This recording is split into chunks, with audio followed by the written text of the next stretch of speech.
So this is the book, The Ultimate Connection with God, the 7-Step Guide to Jewish Spirituality.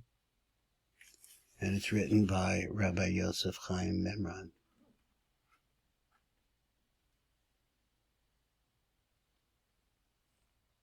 Go out and buy the book.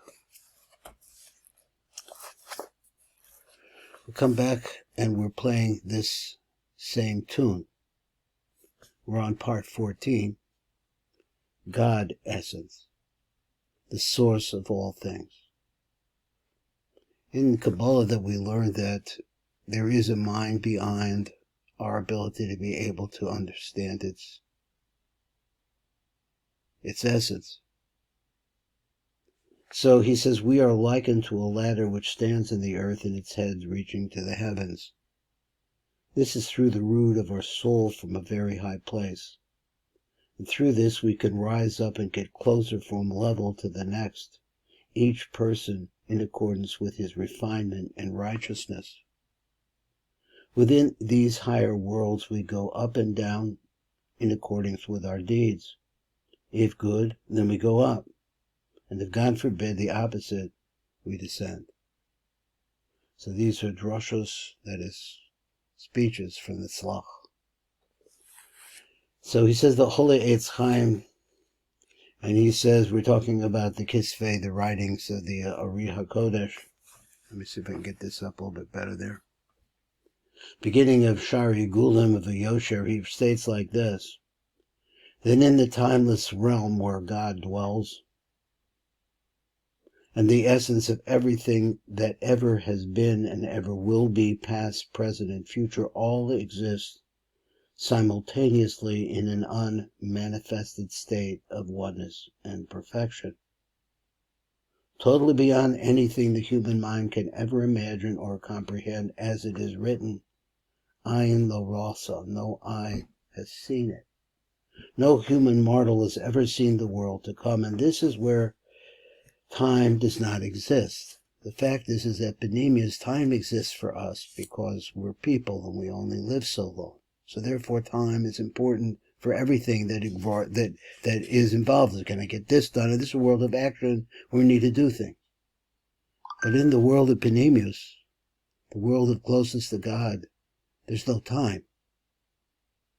This is where time does not exist.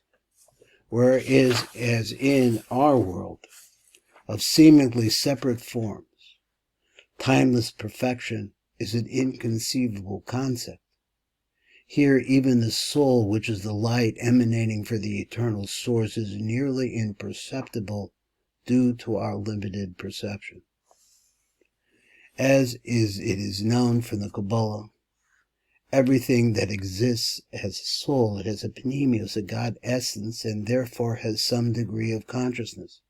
Even a stone has rudimentary consciousness and purpose. Otherwise, it would not be, and its atoms and molecules would disperse. There has to be some core that binds it. And he's saying that it has some consciousness as a result of the fact that it holds itself, or it has awareness of its togetherness. Everything is alive. The sun, the earth, stars, planets, animals, humans. All are expressions of levels of consciousness in varying degrees. Consciousness of the soul manifesting as form.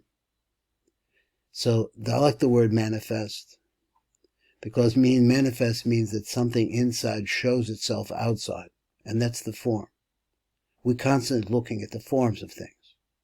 Therefore, the entire universe and all that is in it comes alive when pure God energy transmutes into these shapes and material forms. Look at the millions of life forms on this planet alone, in the sea, on land, in the air, and then each life form is replicated millions of times. To what end?